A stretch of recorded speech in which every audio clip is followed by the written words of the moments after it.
قال رسول اللہ صلی اللہ علیہ وسلم یا اہل القرآن اوتروا فإن اللہ وطر یحب الوطر، اے اہل قرآن تم وطر کی نماز پڑھا کرو، اللہ تعالیٰ وطر ہیں اور وطر کو پسند کرتا ہے۔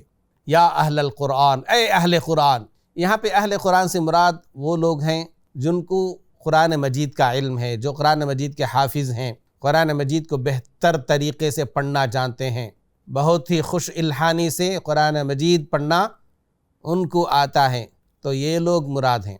اہل قرآن سے مراد وہ جماعت نہیں جو حدیثوں کا انکار کرتے ہیں، جو کہ منکرین حدیث ہیں۔ وہ کہتے ہیں کہ ہمارے لیے قرآن مجید کافی ہیں، قرآن مجید میں جو کچھ کہا گیا اس پر ہم عمل کر لیں گے، ہم کو احادیث میں جو بتایا گیا اس کی ضرورت نہیں، نہ احادیث کو پڑھیں گے اور نہ احادیث میں جو تعلیمات ہیں ان پر عمل کریں گے۔ یہ لوگ بھی اپنے آپ کو اہل قرآن کہتے ہیں، جبکہ ایسی بات نہیں، یہ لوگ اہل قرآن نہیں ہیں۔ اگر یہ واقعی اہل قرآن ہوتے تو قرآن مجید میں خود سنت نبویہ کی جو اہمیت بیان کی گئی، سنت نبویہ کی جو ضرورت بتائی گئی، اس کو بھی مانتے اور اس پر بھی عمل کرتے۔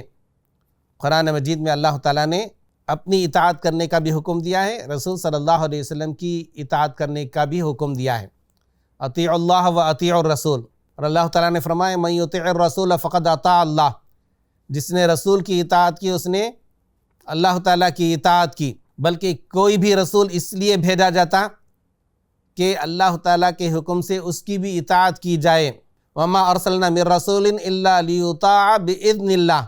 تو اس طرح سے حدیث کو، رسول اللہ صلی اللہ علیہ وسلم کی سنت کو قرآن مجید سے جدا کرنا یہ بہت ہی غلط ہے، گمراہی ہے، ضلالت ہے۔ تو اس سے بچنا چاہیے، ایسے افکار جس کے پاس ہوں ان سے بھی دور رہنا ہے، ان سے متاثر نہیں ہونا ہے۔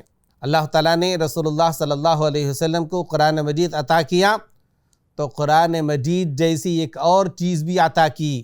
رسول اللہ صلی اللہ علیہ وسلم نے فرمایا الا انی اوتیت القرآن ومثلہ معہ، دیکھو سنو، مجھے قرآن مجید دیا گیا اور قرآن مجید جیسی ہی ایک اور چیز بھی دی گئی، اور وہ کیا ہے؟ رسول اللہ صلی اللہ علیہ وسلم کی سنت ہے، اور آپ صلی اللہ علیہ وسلم جو کچھ بھی کہتے تھے وہ وحی کی روشنی میں کہتے تھے۔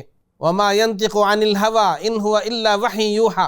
تو اہل قرآن سے مراد یہاں پر منکرین حدیث نہیں ہے جو اپنے آپ کو اہل قرآن کہتے ہیں، بلکہ اہل قرآن سے مراد وہ لوگ ہیں جن کو قرآن مجید کا علم عطا کیا گیا اور قرآن مجید کے حافظ ہیں، قرآن مجید کو بہتر طریقے سے پڑھنا جانتے ہیں۔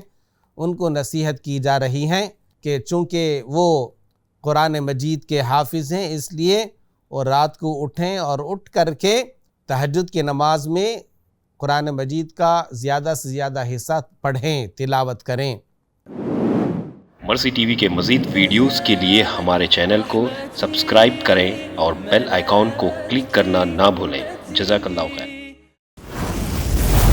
مرسی ٹی وی، پیغام رحمت۔